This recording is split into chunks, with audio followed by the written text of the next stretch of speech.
Okay, so that's okay, Cora. It wasn't recorded either because it was more of a practice morning. Okay, so let's kick off then. So great to be back here with you. So there's nearly 40 of us now.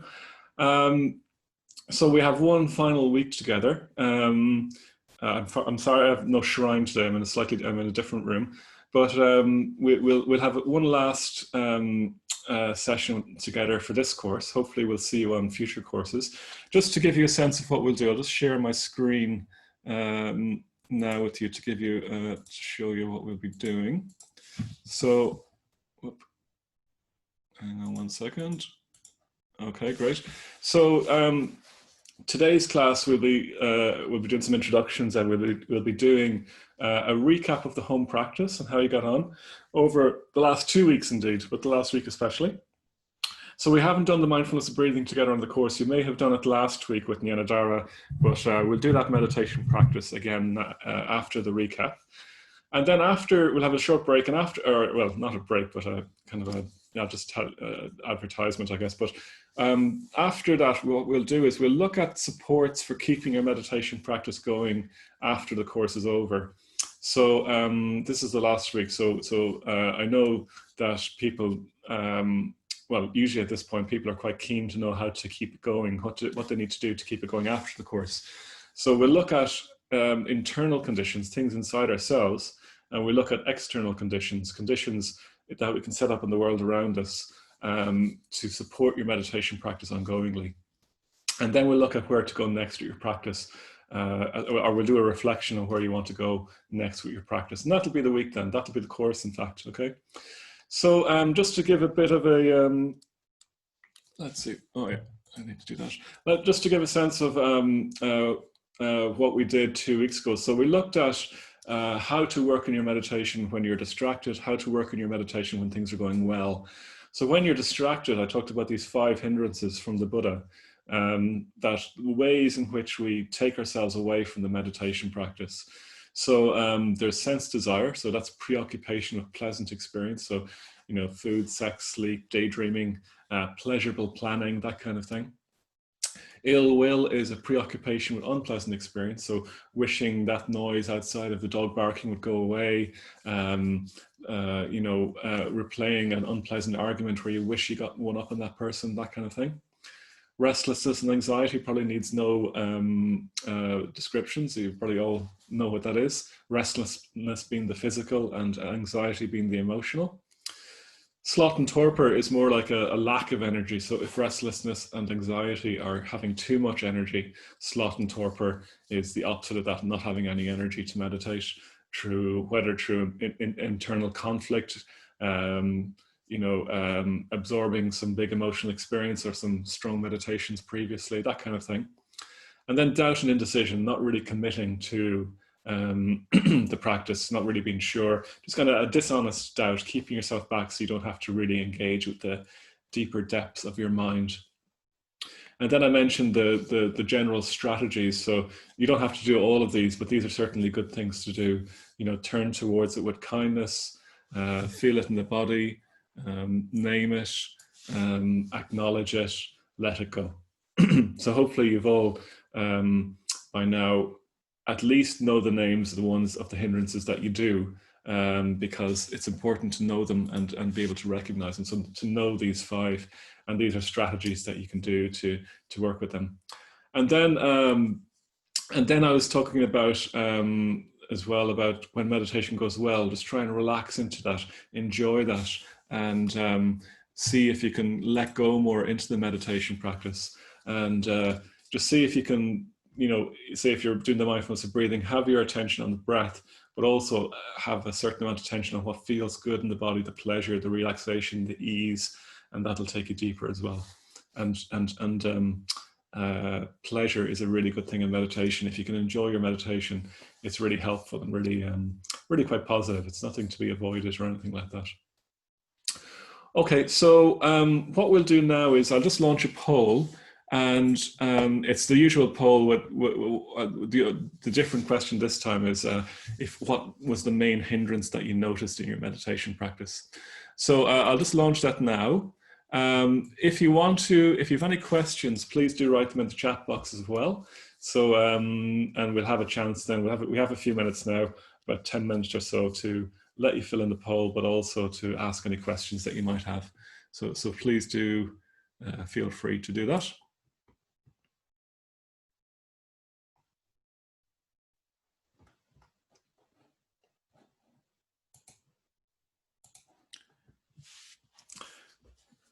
Great. So the votes are coming in as always.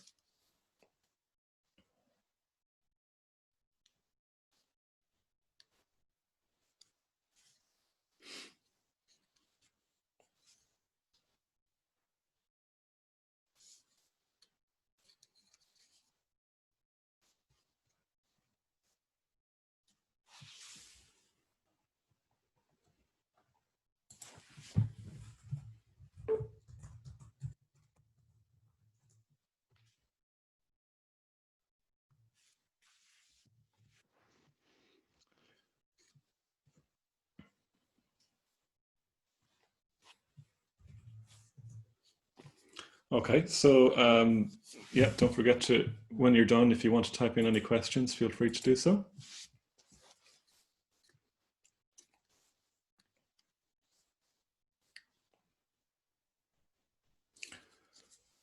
So 80%, it always seems to go to about 80% and then stop for some reason. So apologies again if you can't access the poll.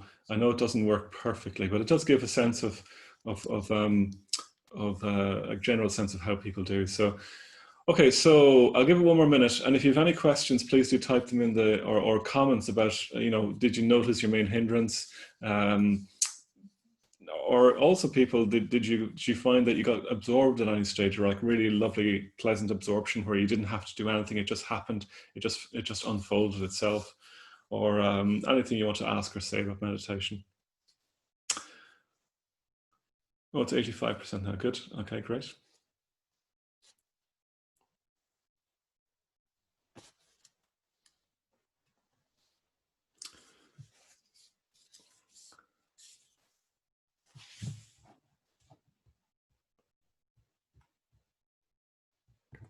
Okay, so Lika, you were saying I do an awful lot of daydreaming.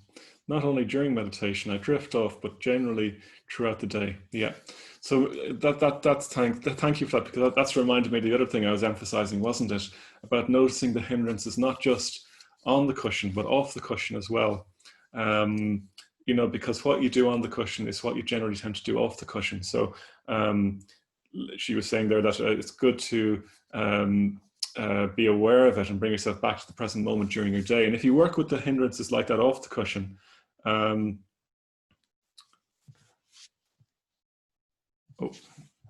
Lisa, tell me what the hindrance was if you want to.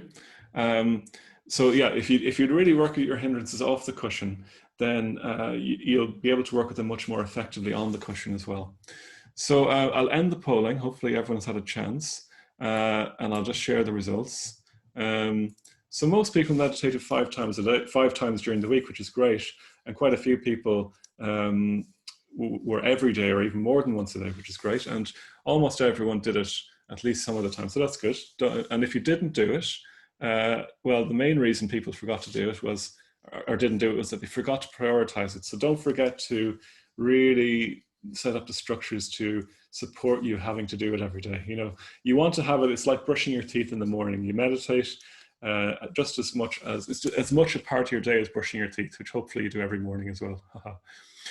Okay, great. So the main hindrance, unsurprisingly perhaps, is restlessness and anxiety, with most of you doing that. And the second one is sense desire. So that doesn't really surprise me, I have to say. That feels quite normal in terms of other courses that I've done. Quite a few people doubt and indecision. It's good to recognize doubt and indecision, because it's a hard one to recognize actually by its very nature. But hopefully you're able to work with that and not any hindrance that you have. So just remember which one you put down on the poll for your meditation, and just see if you can notice it during your week as well. Yeah, see if you can notice it during your week. Do you tend to do a lot of restlessness and anxiety off the cushion? And is that acceptable? Do you want to start working with that more effectively? That would be a question for you, and so on for the other ones as well. So some questions. Yeah, so Lisa was saying, oh, you didn't have many hindrances. That's okay, that's good. Great. Galaxy S10 says, is it usual that a friend can sometimes be the difficult person? No, that's very, very usual. So usually it's people you know very well who end up in the difficult person stage. Or not, well, maybe not usually, but certainly often. So it's often people bounce back and forward between the good friend and the difficult person, good friend, difficult person. That just seems to be the nature of human relationships, I'm afraid, at times. And often it's a friend or a family member that ends up in that stage, or usually a co-worker as well, or your boss or someone like that. So they're the kind of people that end up with, in that stage. I mean, if you didn't know people particularly well, you probably wouldn't have much of a problem with them, you know. Yeah, so Mike did the counting, always getting to 6, then refocusing, and then finally settling the thoughts, started dozing despite 7 hours sleep. Yeah, it's strange what happens in meditation. The count is useful that way because it does tend to show if you drift off quite well. So the count is quite a good thing in that regard. Okay, I don't see many other questions, so hopefully you're all getting on well with the practice. I'll see if there's any more coming through, but what we'll do in a minute then is start the mindfulness breathing practice. So I don't think I have much else to say. Oh yeah, the other thing to say is that do read the notes.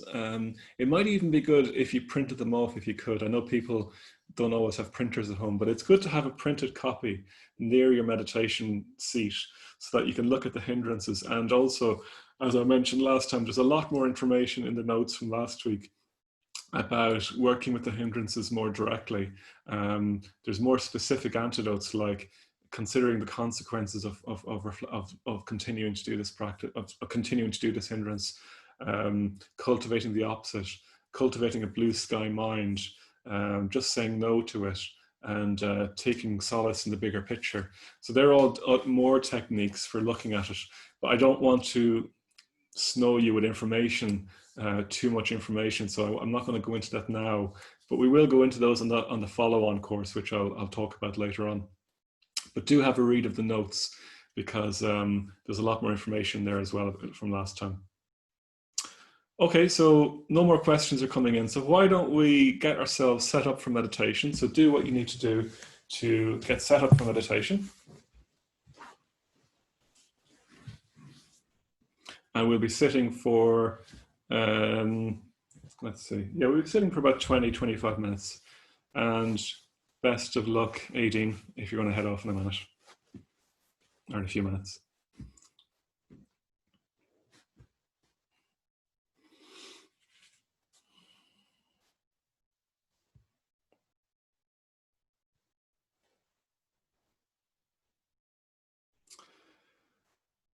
So I'm just going to give you a minute or two to set up, to make sure your posture is comfortable.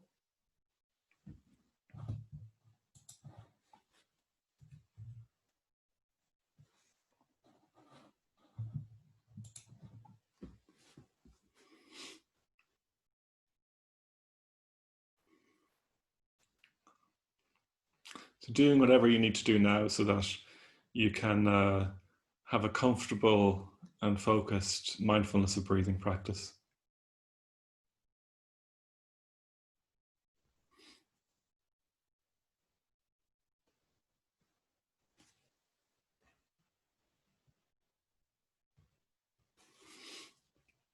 Okay, so when you're ready, closing your eyes.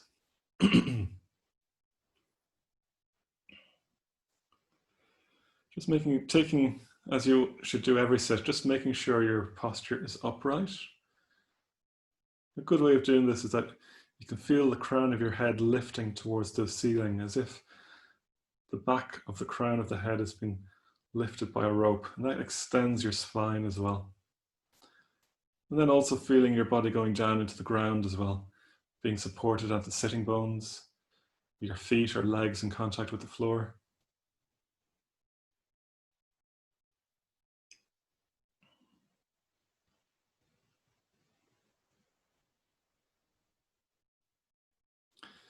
Tuning in then to what's going on around us, even though we have our eyes closed. So open to whatever sounds we can hear, a sense of the space around us. You might be aware of any people in the building around you who might make sounds while you're meditating.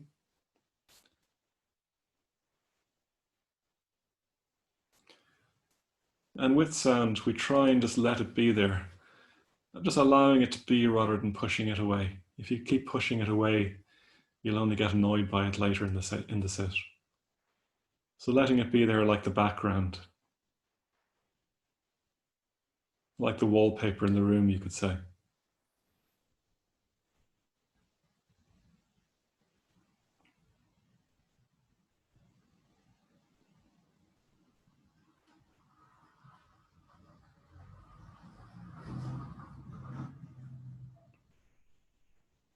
And now tuning into yourself more fully. So tuning into your body. What does your body feel like this morning?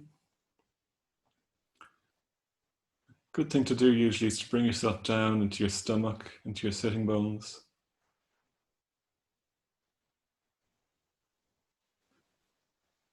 Particularly in the evening after a long day, we can be up in our heads, but in the morning too. So bring yourself down into your body. Feel yourself in connection with the floor, with the cushions, with the chair. And that can be just as simple as feeling the contact. It's nothing more than that.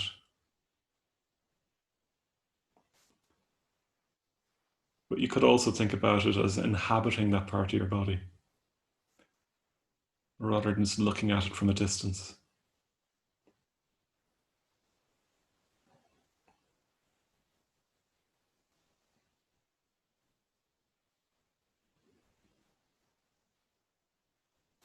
Feeling how your heart feels, how your chest feels, how your stomach feels. Noticing your throat.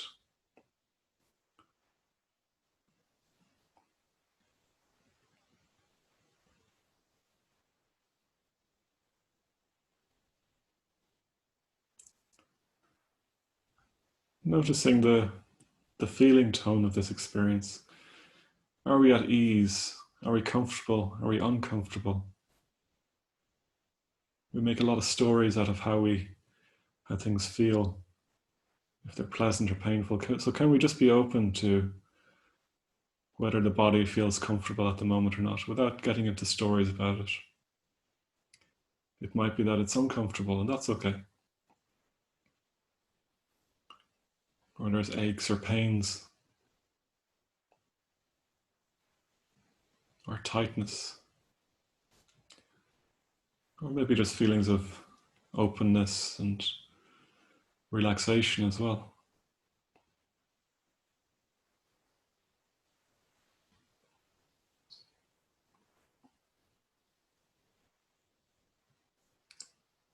If it's difficult, we can breathe with it as well.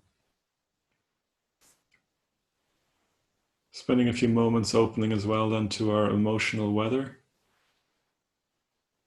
Generally, we'll probably feel this in the heart, in the stomach, in the throat. Might feel an opening in the heart or a tightness in the heart, depending on what the emotions are.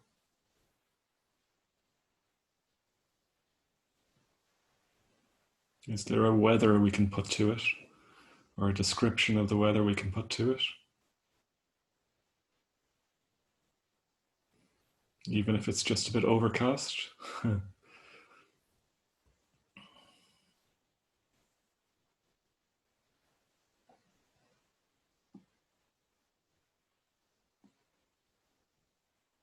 noticing if these emotions are pleasant or painful as well.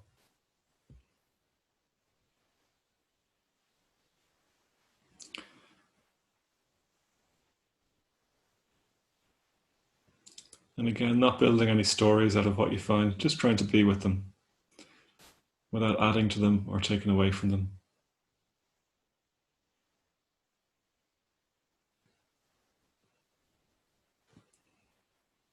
We can experience them without getting lost in them.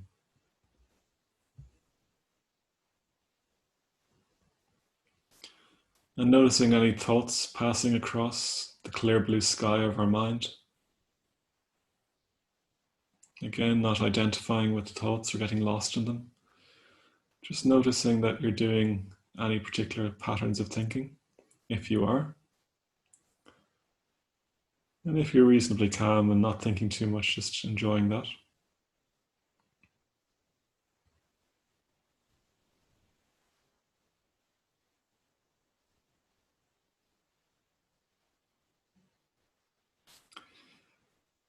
And now within all this, with all this, within the body, starting to become aware of the breath, allowing an awareness of the breath to emerge.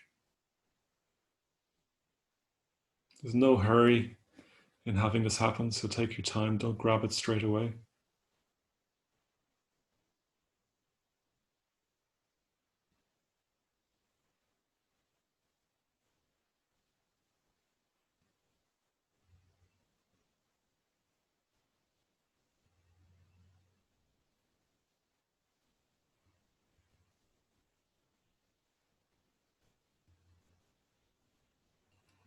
Acquainting ourselves with our old friend, the breath.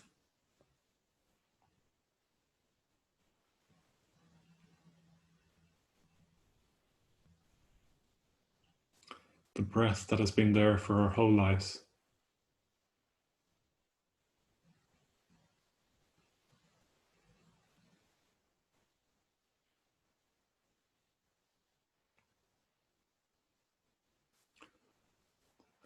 And then setting our intention that for this practice, we're going to try and stay with the breath, stay with the body breathing.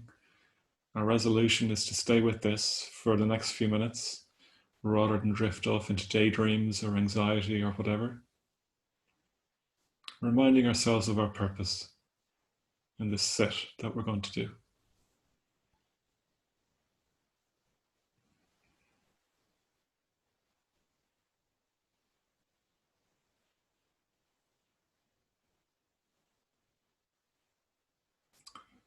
The mindfulness of breathing. So in the first stage, we're going to follow the count and have a count, follow the breath and have a count after the out breath. So breathing in and out 1, in and out 2, and so on, as normal.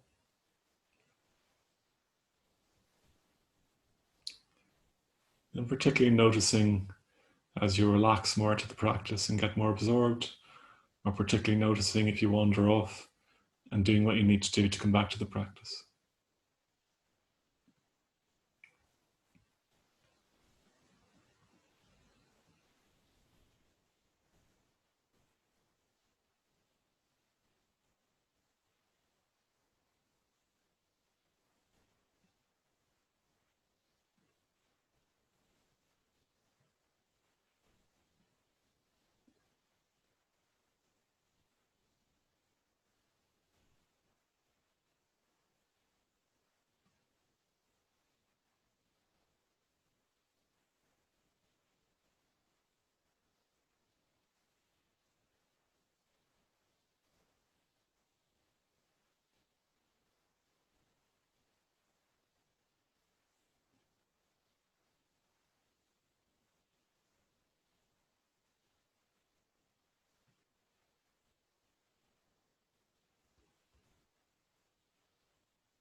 So noticing how you're working now, or how you need to work if you've wandered off.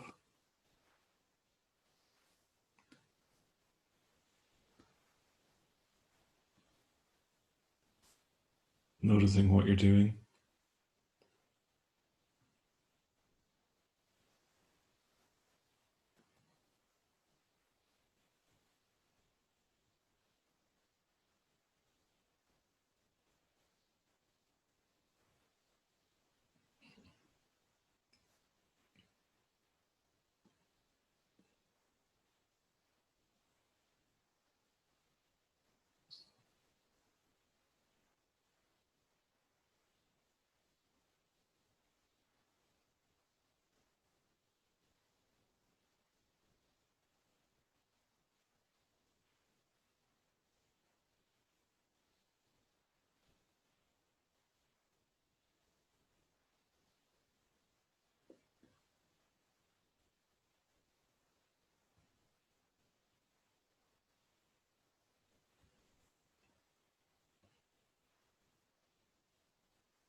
And now moving into the second stage of the practice.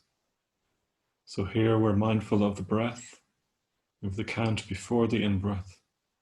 1, breathe in, breathe out. 2, breathe in, breathe out, and so on.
Noticing how we need to work. Do we need to relax more into the practice?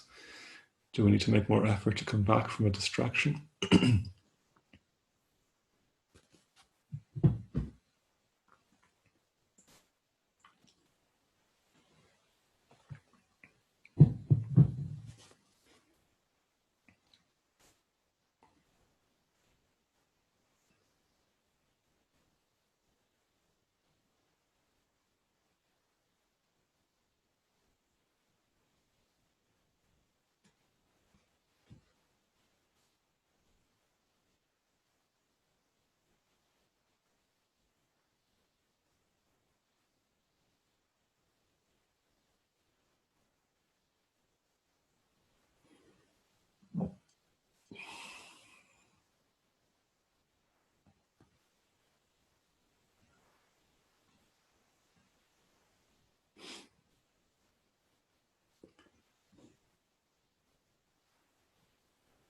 And then moving into the third stage of the mindfulness of breathing, where we're simply aware of the breath.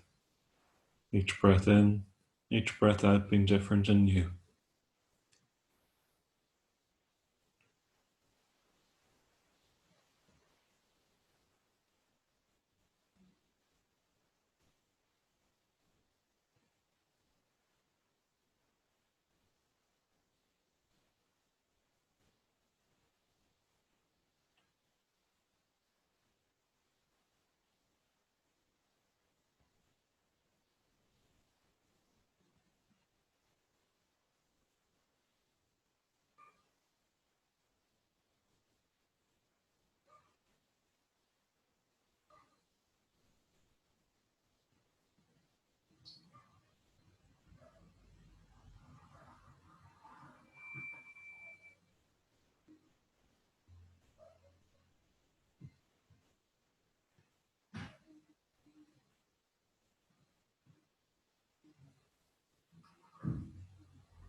So noticing how we need to apply ourselves. Do we need to relax more into the practice? Do we need to make more effort to stay with the practice? And responding appropriately, noticing what you're doing and what you need to do.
And then moving into the fourth stage.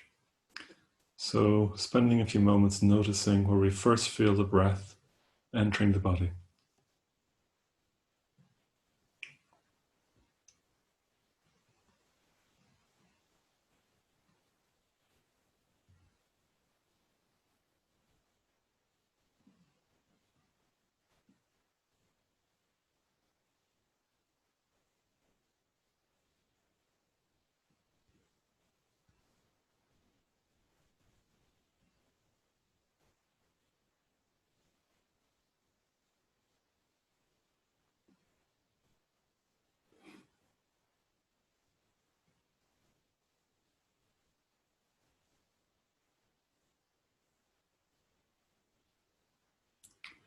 And now noticing the sensations at this point as we breathe in and as we breathe out.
So again, noticing how we should be working or how we should be applying ourselves.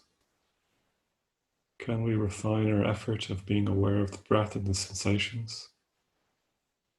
Do we need to bring ourselves more firmly back to the practice?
And now letting go of the practice, letting go of the breath completely.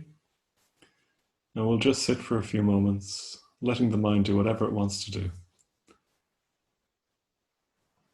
Letting go of all effort to do anything. Letting go of all effort to do nothing. And just sitting.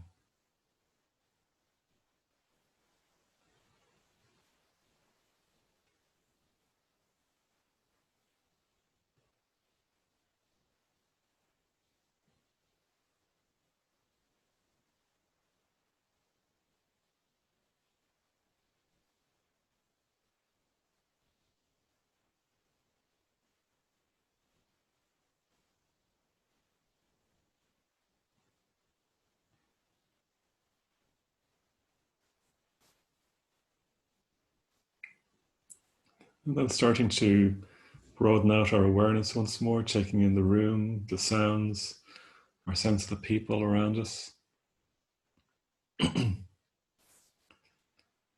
When you're ready, slowly start to reintroduce movement,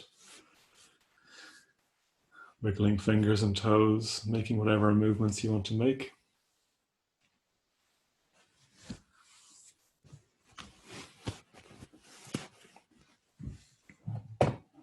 In your own time, opening your eyes.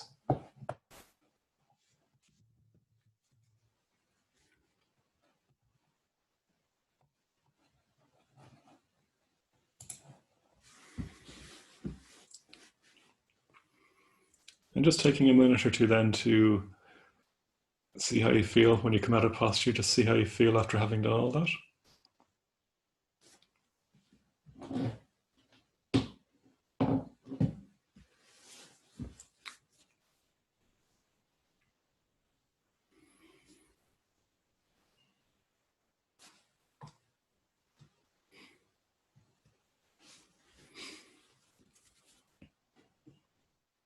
Okay.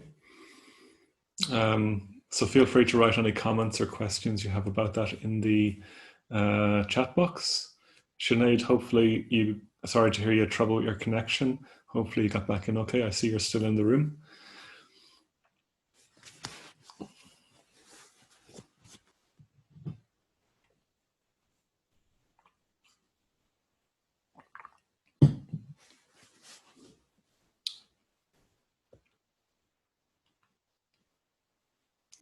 Okay, so that was the mindfulness of breathing practice. So hopefully you got on well with that.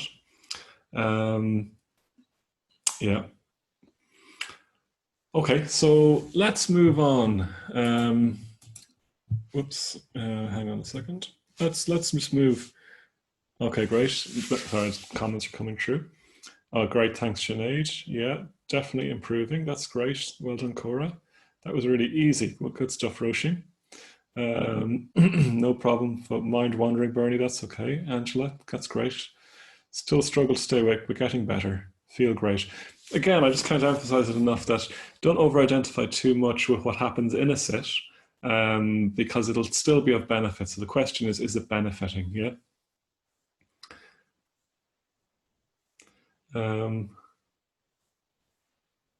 Yeah, that's okay, Pamela. You got a bit distracted. And huge resistance today trying to accept that.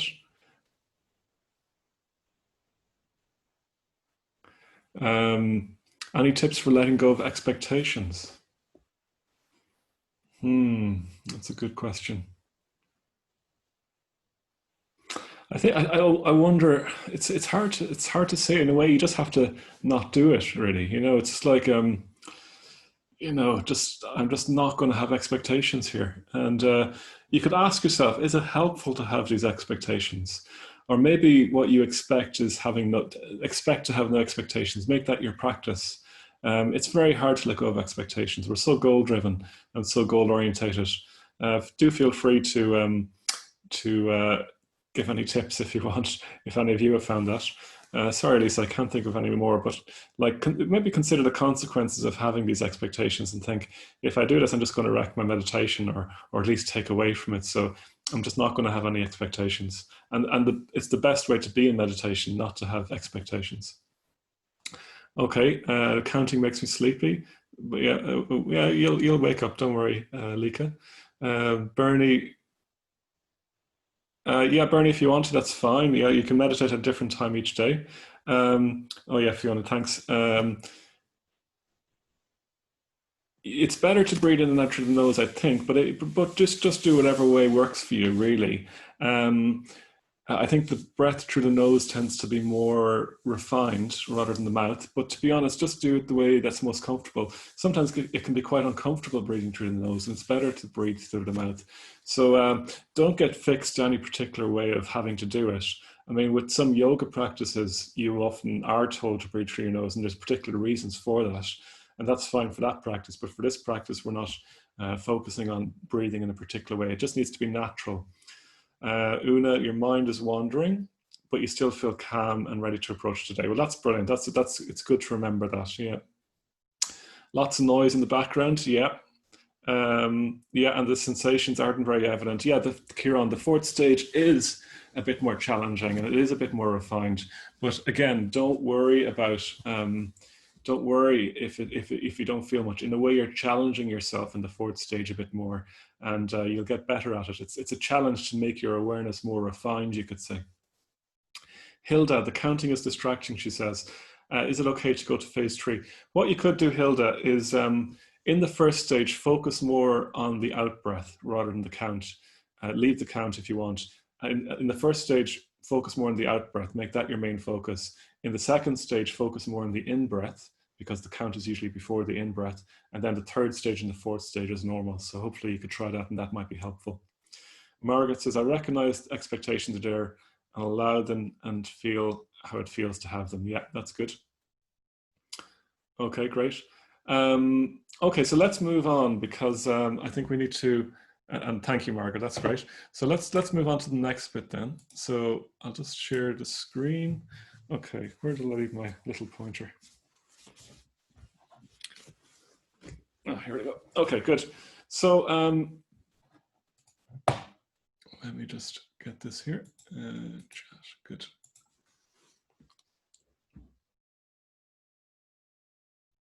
That's great. Thanks, Sinead. Good. Okay, I'll remind us of the donations at the end. So I want to talk next about how to keep your meditation practice going after the course. You can keep your questions coming in, by the way, and I'll answer them later. Oh, that's great. Thanks, Sinead, for that clarification. Good. So I want to talk about how to keep your meditation practice going after the course. Now, there are internal supports you can do to keep your meditation practice going, and there's external supports. So what I mean by internal supports are kind of attitudes you can have, ways of approaching things that can be supportive for your meditation practice, and ways of thinking and acting internally, like emotions, like our choices we make internally that will work against our meditation practice. So there's a bit of information here, so it'll take a few minutes to present it all, and we can have questions at the end. So the Buddha, when he talked about this is the realm of ethics in meditation. He talked about avoiding certain ways of being or certain ways of acting and cultivating other ways of acting, yeah? And there's a traditional list of 5 of these. They're called the 5 precepts sometimes, or the 5 guidelines, or the 5 ethical principles. So these are non-religious, you could say. You know, they're just ways that if you act in this way, you'll have a worse meditation practice. If you act in this way, you'll have a better meditation practice. And indeed, if you act in this way, you'll have a worse life. And in this way, you'll have a better life. And it's not to do with any kind of external punishment or anything like that. It's more to do with these ways of acting tend to make life more complicated and unpleasant. These ways of acting tend to make life better and more rich and rewarding. So there's 5 of them, as I said. They all come out of the first one. So the first one is about avoiding causing harm and practicing loving kindness. So that might seem really, really straightforward, you know, but they all come out of this. So the more we can avoid causing harm in our life, and the more we can practice loving kindness in our life, the better our meditation practices will go, the better our lives will go indeed. And it's not just that the metta bhavana will go better, also the mindfulness of breathing will go better as well. So when we cause harm, we do at some level realize what we're doing, and that has an effect on us. It makes our consciousness more heavy. It tends to make ourselves more divided. It tends to leave us a bit more with a feeling of murkiness internally that can be harder to work with than in meditation. When we practice throughout our day loving kindness, we'll feel much cleaner, we'll feel much lighter, we'll feel much an easy conscience, you could say. So when we sit down to meditate, we'll be able to be fully there and be less distracted. So causing harm could be in terms of, you know, arguments with your family or friends. It could be, well, there's so many different areas that this could manifest in. It could manifest in terms of environmentalism, you know, wanting to avoid causing harm to the world, becoming vegetarian or vegan, so that you're not, you know, causing animals to be killed on your behalf. You're not asking someone else to kill an animal for you, that kind of thing. There's so many different ways in which we could practice avoiding causing harm and practice loving kindness. In terms of the positive one, I mean, it means acting with metta throughout your day, both for yourself, towards yourself, and towards all that you meet, and the whole world indeed. The scope of metta, the scope of loving kindness is unlimited. So you can always have more and more and more metta from more and more and more things and more people. So the first precept, the first guideline here is really broad, and the rest of them kind of come out of it. But really, that's what it boils down to. So the second precept, or the second, I don't like the word precept, the second guideline that the Buddha gave is to avoid taking the not given on the one hand, and on the other hand, to practice generosity as much as possible. So sometimes when you're talking about how to live well, we talk about avoiding stealing. And this one's a bit more specific. So I can't imagine any of you are thieves and break into people's houses at night and creep around upstairs stealing their laptops and stuff like that. But we probably all at times take things that are not freely given to us. So classic example is office stationery, or a big one at the moment is downloading stuff from the internet and things like that for free illegally and stuff. You can have ideological positions about that, as well, but you might feel you're justified in doing that. But or another way we can take the not given is by taking people's time and energy that isn't freely given to us. I'm sure we all know energy vampires who just come over and leave you drained, even though you don't particularly want that. So taking the not given has many different forms that it can express itself in.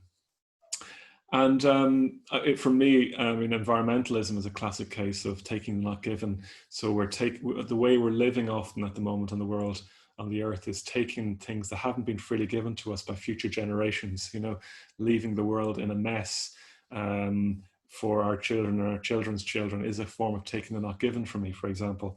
So we have to ask ourselves, is it freely given to us? And or are we okay with taking it? Yeah. The positive vision of it is generosity. So we're trying to live in terms of what we can give rather than what we can get. So when you orientate your life in that way, when you think in terms of what you can give to people and give to the world rather than what you can just get back from it, it does radically change your worldview on things. And we'll tend to live, if we live on the basis of generosity, we'll tend to live in a world that's much more rich, much more positive, much more connected, and much more rewarding, actually. So generosity is said to be the basic Buddhist virtue. No matter how bad our meditation is going, no matter how grumpy we feel, no matter how difficult life is, we can always give. It's always possible to give, even if it's just giving your attention to someone and your time and your energy to someone. Even if it's just taking someone in, that's an act of generosity. Obviously, we can give financially as well. That's very important. We can give food to friends who need it. We can give so many different things. The scope of generosity is unlimited. And it's quite an exciting practice, actually, generosity, finding new ways to give and random acts of loving kindness for people, or even just deliberate acts of loving kindness for people as acts of generosity. So for me, I think the vision of generosity is very, very exciting. And the more negative side of it then is of trying to avoid taking things that aren't freely given to us. And if we do this, if we lived on the basis of generosity and we're very careful not to take things that weren't freely given to us, our meditation practice would be so much more positive and clean, and we'd go much more deeply as well. So that's the second principle. The third one is to do with our sexual and romantic relationships. So it's worth saying at the start that the Buddhist idea on this is that Buddhism doesn't have any problem with being heterosexual, homosexual, whatever your sexual orientation is. It doesn't have any problem with living monogamous relationships, polygamous relationships, being single. Whatever way you choose to live in that way is fine too. What it's saying here is that no matter what way, what kind of way you're living, or no matter what kind of sexual orientation you are, or whatever way you act in this arena, the important thing is, are we trying to avoid causing harm? Are we trying to cultivate the positives in this regard, which are stillness, simplicity, and contentment? So, for example, if you're in a relationship, are you trying to be content within that relationship, or are you always looking elsewhere for something more? And the reason this gets its whole guideline of its own is that it's an area where it's really possible to cause a lot of harm with very little badly placed effort, as I'm sure we're all aware, In a way, it's just an extension of the first precept, as indeed they all are. But it's trying to avoid causing harm in an arena which it's very easy to cause harm. and it's an arena. It's a place where there's a lot of there can be a lot of attachment and a lot of strong desires as well. So it's about really navigating those well and skillfully. Buddhism talks in terms of trying to be as skillful as we can, skillful in terms of avoiding causing harm, and also skillful in terms of being really good at cultivating the positives. So here, stillness, simplicity, and contentment are the positives. So, you know, there's lots that could be said. There's a whole 6-week course that could probably be led on this. I'm not sure I'd like to lead it because it's a very complicated area. But anyway, so for me, I think it means whatever situation you're in, you're trying to be happy, content within that. And if you need to change the situation you're in, you do it on the basis of moving towards greater happiness, stillness, simplicity, contentment, rather than on the basis of neurotic or extremely intense desires, for example. Okay, lots more that could be said about that. There is more in the notes that you can read as well. The next one, the fourth guideline the Buddha gives is trying to avoid untruthfulness and trying to practice truthfulness. So I'm sure none of us are outright liars, but we probably all at times tell little white lies to lubricate social interactions, yeah? And an interesting, again, like all Buddhist teachings, the Buddha was really clear, try these out for yourself, test them for yourself. Indeed, he said, test them like a goldsmith tests gold in the fire, yeah? So test them in the fires of your own experience. And an interesting way that I tried this one out when I first came across it is I decided for a week not to tell any little white lies and to see how that feels. And my experience of that was that it was actually really freeing and really, really enjoyable, actually. Because when you tell little white lies, you have to remember who you said to who. So you said that to that person, that to that person, that other thing to that person. And then you have to hope that they don't talk to each other and find out that you said something different and so on. And it's just a lot simpler to live on the basis of not doing that. Yeah. And now, you know, as my mother used to say, if you can't say anything nice, don't say anything at all. So it's like, you know, it's not saying that you go around blurting out everything. Yeah, that dress looks terrible on you, you know, but it's more like you try and be appropriate and kind, but without resorting to things that aren't true, just to avoid any kind of discomfort. So you can still be very kind, and you might choose to just, you know, you don't have to say everything that's on your mind, but just try not to get into untruthfulness, because in a way it leaves a mark on our psyche, and that will affect our meditation practice. And then in terms of truthfulness, so really what it's trying to say is, for me, I think the cutting edge of truthfulness is less about blurting out everything that goes through your mind, and it's more about living authentically. So when you speak in a way that's true to how you want to be. You speak in a way that's true to how you aspire to be.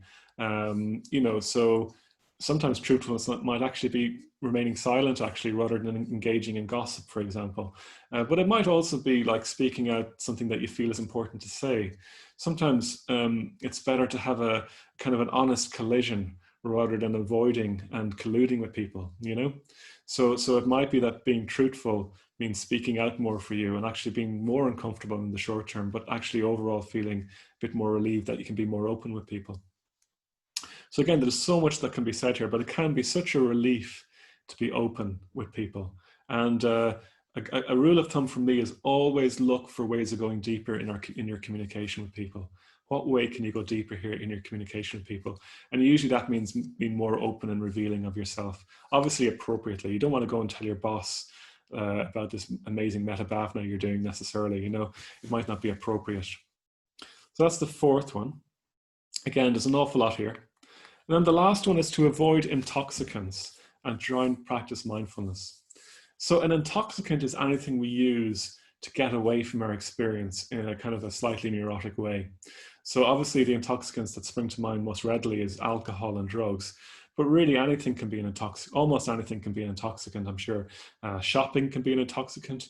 Netflix is a definite intoxicant if you use it in a certain kind of way. Video games, just so many things I'm sure that can be used as intoxicants. Online shopping is probably a big one during the lockdown at the moment. You know that feeling of mindlessly surfing Amazon to see if there's anything interesting to buy, you know, that kind of feeling. So it's an intoxicant when we're using it to try and get away from our experience, yeah? And I mean, it's not necessarily there's anything wrong with the thing itself. So there's nothing wrong with shopping in and of itself. There's nothing like having a drink like at the weekend with your dinner, you know what I mean? There's nothing wrong with that as such. You know, it's more when you start to use them in a certain kind of way that is just trying to get away from your experience, that's when it becomes a problem. Yeah. Many Buddhists I know, for example, have a drink every now and again, but none of them, as far as I would know, would get inebriated, you know, mainly because when you start meditating, you just find out that it's been unpleasant. And the reason I stopped drinking pretty much, although I have a glass of wine now and again, very, very occasionally, would be that I just find it more pleasant to have mindfulness rather than to be inebriated. It's also that when I think it comes to intoxicants, we look too much at the intoxicated state itself and not the aftermath. So for me, the pain of being drunk the next morning wasn't commensurate with the pleasure you got from the night before. So I weighed it up and thought, this isn't worth it. And then I stopped drinking. So it wasn't an ideological position as such. So you might want to ask yourself, what's the pleasure pain ratio in this? And usually with intoxicants, it isn't worth it.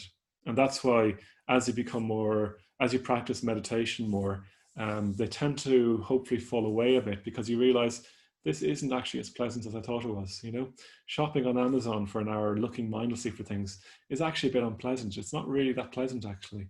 Or 3 hours of Netflix, 6 hours of Netflix, whatever you do, it just leaves me really spaced afterwards, and it isn't worth it. You know, that's the kind of thing that we're looking for. So mindfulness is a rich tapestry of experience, you could say, where you're really enjoying and appreciating things. And that's the positive that we can be cultivating off the cushion, especially. So they're the 5 guidelines that the Buddha gave for living a good life, you could say. And if you avoided all the ones on the left and you cultivated all the ones on the right, your meditation practice would go a million times better. But also your life would be really good. I mean, if you live like this, Buddhism talks about living ethically.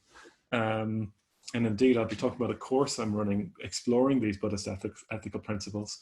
You'll live a lot happier. If you never meditated again, but you still practiced these and took these very seriously, your life would be one of richness and happiness and much greater contentment.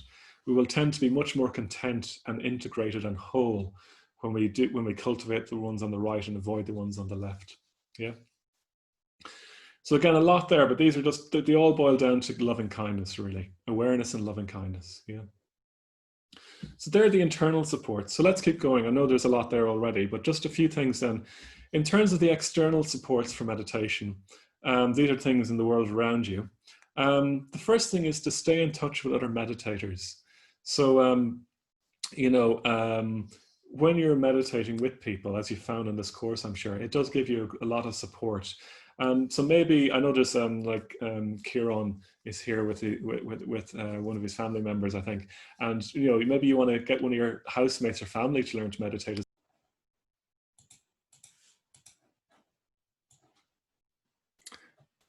Great. So yeah, so stay in touch with other meditators. That's the first point. It's very supportive to be able to stay in touch with other meditators. So yeah, related to that then is to stay in touch with the center. So the Buddhist Centre, obviously we're completely online right now, but regardless of how we're meeting people, the Buddhist Centre is there to help support people in their meditation practice, in their exploration of Buddhism, in their exploration of different ways of living a richer life. And really what we're about is to try and, you know, help people live a life based upon those ethical guidelines, where people can go out into the world and make the world a better place. That's what we want. That's what we're passionate about. So we put on lots of different courses and lots of different events to support people to live a meaningful life. That's what we're about. So in that regard, I emailed you last week or 2 weeks ago about lots of the upcoming courses, I think. So just to mention that next week, starting next week, there is a Going Deeper in Meditation course. So I'll be leading that with Kevin again. And it'll be a 5-week course. Now there will be, what we'll do is we'll have 3 weeks and then there'll be a week gap again, and there'll be 2 weeks. But it'll be a 5-week course going deeper into the mindfulness of breathing and the metta bhavana. So what we'll be doing is exploring more deeply the mindfulness breathing, exploring more deeply the metta bhavana, looking more at hindrances and antidotes, looking more deeply at just sitting and that kind of attitude for practice. And we'll also on the last week then look a bit more at wisdom and reflection. support meditation practice. So it'll be 10:30 until 12:15 each week, starting from next week. So I'll email you the link for that if you want to book on. You will need to book on. It'll be a different Zoom link. So I'll send you out that. And that's Wednesday mornings. Starting next Tuesday evening, there's a course called How to Live in a World on Fire. And that's a course exploring Buddhist ethics. So we've just looked at the 5 ethical precepts. So that's a Buddhism course. And we're exploring done in 6 classes over 7 weeks. Again, there'll be a week gap in the middle. But and it's looking at how to live a good life, really. In Buddhism, you don't have a creator God as such. So there's no good and evil. So what kind of way do we look at how to live well in the world?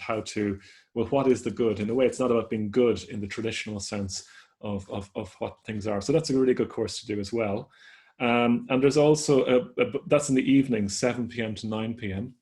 And also then on Thursday mornings, starting next week, there's a Buddhism and meditation course called A Creative Response to Uncertain Times. So if you want to do mornings and you want to learn more about Buddhism, I think that's 10:30 to 12 again, or something like that, starting on the 2nd of July for 5 weeks. So I'll email you all those in the follow-up email today. I usually say get on retreat, but we don't have any retreats coming up. We'll probably have a home retreat in August. We almost certainly will for a week. So that's where you go on retreat at home, like online, like now. So when we have details of that, if you're on the mailing list, you'll hear about that. So I'll also in the email today, I'll send you out a link to sign up to the mailing list if you want to be kept up to date with our events. So the other one to say then, in terms of other things that are happening in the centre, every morning from 7:30 there's a 45 minute set as well if you want to join into that, and every lunchtime on weekdays, that is, and every lunchtime on weekdays from 1:15 to 1:45 there's a lunchtime meditation set. None of those are led, they're just bells at the beginning and bells at the end, but if you want to meditate with other people, there's usually 20-30 people on those sets each day, and I'll email you the links for those as well in the email today. And then there's various other events, like Wednesday night is a drop-in night. So 7 p.m. to 9 p.m. every week on a drop-in basis. There's usually a led meditation and an exploration of meditation as well, some aspect of meditation or Buddhism. So you can come along to that as well if you want. Then in terms of at home, what you could do is you could create a space for yourself. So in our community where we live, in our house where we live, we have a dedicated shrine area, meditation area, where we have a nice shrine. And you saw the shrine in previous weeks, and our meditation cushions. So you might like to create a little space for yourself at home where all you do in that space is meditate. You could even have what we call a shrine. So a shrine doesn't necessarily have to have a Buddha on it, although it can be nice to have one. A shrine is just where you place significant objects or beautiful objects. So you might have some flowers or a candle, some incense, maybe a picture of your family or someone important to you or some place important to you, that kind of thing. And that can create an atmosphere in that place for meditation that you use. Yeah. And then the last thing is to alternate the practices. Keep the 2 practices going. Don't just do the mindfulness of breathing all the time, do the metta bhavana as well. Don't just do the metta bhavana all the time, do the mindfulness of breathing as well, and even do the body scan from time to time as you need to as well. The 2 practices do feed into each other. So, the mindfulness of breathing will feed into the metta bhavana. The metta bhavana will feed back into the mindfulness of breathing. The mindfulness of breathing will give us space and clarity on our emotions. The metta bhavana will then be able to use that clarity for working with our emotions. And then the metta bhavana gives us an emotional positivity and a warmth that we can bring back into the mindfulness of breathing. So it's not, the mindfulness of breathing is not a cold, alienated experience. So alternate the practices as well. And yes, Kathy, you can do both meditation practices each day as well. It can be really good to do that, yeah. And Fiona, you can use a Buddha if you want, but obviously you don't have to. A Buddha represents a state of freedom that's possible for you. In a way, the Buddha on the shrine is you at the end of your spiritual career, you could say, or you as free as you can possibly be, you as kind as you could possibly be, you as aware as you could possibly be. But use whatever's significant for you and beautiful for you. A shrine should be beautiful. That's the main thing, yeah? Oh yeah, sorry. So I have the sits here and the various events. So Wednesday nights is a drop-in. There's also Tuesday nights, which is a bit of a longer session and some Buddhist chanting. And also on our website, we have Thought for the Day videos, as I've said before, and do sign up for our mailing list as well. Yeah. Okay, I'll send you out that link. So just to stop sharing. Okay, so do send any questions you have in the comments section if you want as well about any of that. But the main thing to do is just to, that's fine for now, let's see you again. The main thing to do is to decide what you want to do next. So what we're going to do now is a short reflection to help us see what we want to do yet. Sinead, there will be more meditation courses like this coming up. You could also share the list. Feel free to share the playlist of videos with people as well if you want. I'm totally fine with people having those videos that we've put up. So you could share and they could go through it as if it's a live course, if you see what I mean as well. But we will be running more meditation courses. I haven't quite got one scheduled just yet, but feel free to share all the resources. Yeah. Well, it's generous, Sinead, but like I think the more people that meditate in the world, the better world we'll be in as well. So, it's a win-win situation for everyone. The more people who meditate, I think. Okay, so why don't we just sit again in meditation or sit comfortably, and I'll just lead us through a short reflection, and then we'll start to bring the course to a close, and I can answer some more questions as well. So settling in again to sit upright. We'll just be sitting for 5 minutes.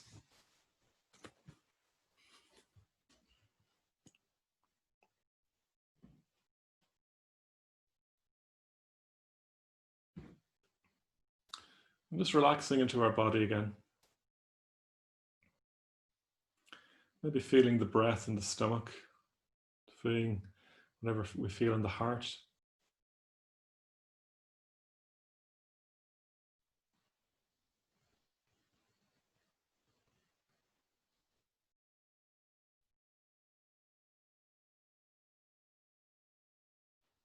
Maybe taking a breath or two and just letting go a bit more into our physical experience as we breathe out.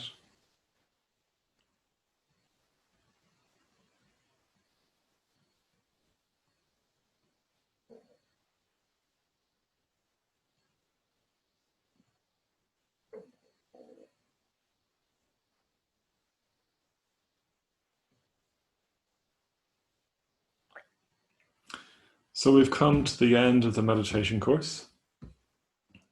So we had 5 weeks together in this format.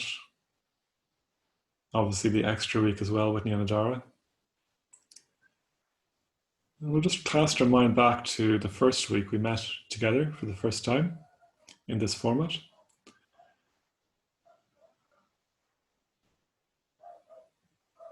We learned about what meditation is and isn't, how to sit comfortably in meditation, in our posture. We did the body scan. We did the mindfulness of breathing. During the first week, we alternated those practices. In week 2, we learned about the 4 applications of mindfulness, the foundations of mindfulness: body, feeling tone, emotions, and thoughts. 4 ways we can apply mindfulness to our experience. And we did the mindfulness of breathing each day then, as home practice. In week 3, we explored metta, loving kindness, for ourselves and for other people. We learned the metta bhavana practice.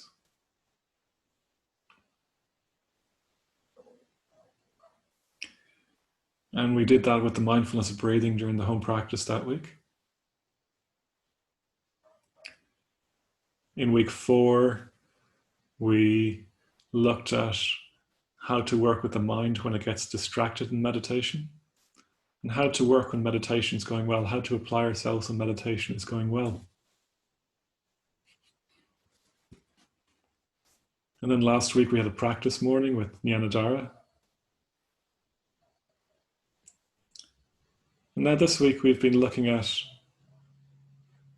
how we can set up supports, how we can set up supportive conditions for our practice going forward. And having done this course together for the last 6 weeks, we're now at a point where we can make a decision where we want to go next with meditation. One of the main questions we can drop in is, do we want to keep meditation going? And this isn't something we necessarily need to think about. It's more something we can drop into our hearts and see what our response is. Do we want to keep meditating? Do we want to make it, or do we want to have it continue to be a part of our life?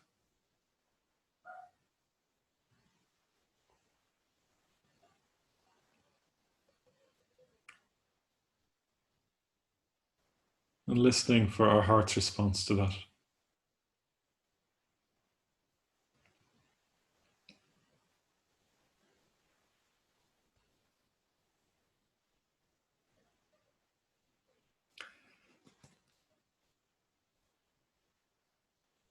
And this being the case then, so what do we want to do next? There's various ways of supporting your practice. Internal, external. Where do we want to go next, or what do we want to do next to support our practice, to keep it going? Tomorrow, when you get up to meditate, or whenever you do your meditation, the course will be over. It'll be up to you. So how do you want to navigate that? What do you want to do?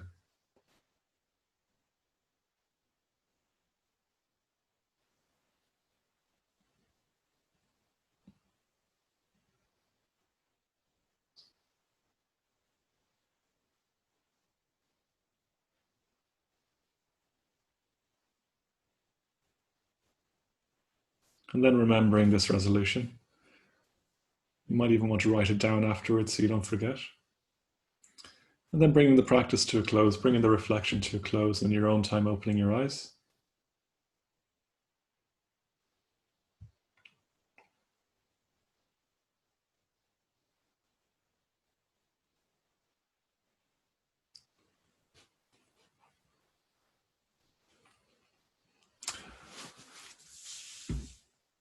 Great, thank you, Michael. Or Mike, sorry. So hopefully your response was, yes, I want to meditate and I'm going to do it every day. Yeah. And it might even be, yes, I'd love to do the follow-on course next week with Dr. Shira because it would be lovely to see you all again. But whatever the response is, whatever you want to do, even if the response is, it's not the right time now, I think I'll leave it for a while, that's fine too. But best of luck with it all. And, you know, even if you decide never to meditate again, at least remember awareness and kindness, and remember that meditation isn't just about yourself, it's about making the world around you a better place too. It's really important that we try and bring as much of it into the world as we can. How we sometimes put it here is remember the spiritual, remember the bigger context. It's not just about improving your own mental states, it's about being able to positively give to the world as well. Yeah. Even if it's just taking in people a bit more, even if it's just, well, in a way, just isn't the right word. I mean, the main way we make the world a better place is through our connections with other people. So best of luck with that. So in a way, that's all I have to say. Feel free to put any messages in, or I'll unmute us. I'll allow people to unmute yourselves if you want to say hello or whatever. Let me just remember how to do that. All right, here we go. So people are allowed to unmute yourself. It was lovely being on the course with you all, and lovely comments coming in. I won't get to read everyone, but thanks. That's lovely to read, Kathy. Thanks, Wendy. And I'll email you in a couple of hours with the recording, such as it is. Hopefully the recording has been preserved, and we'll see you again at some point, hopefully. But if not, anyways, best of luck with everything.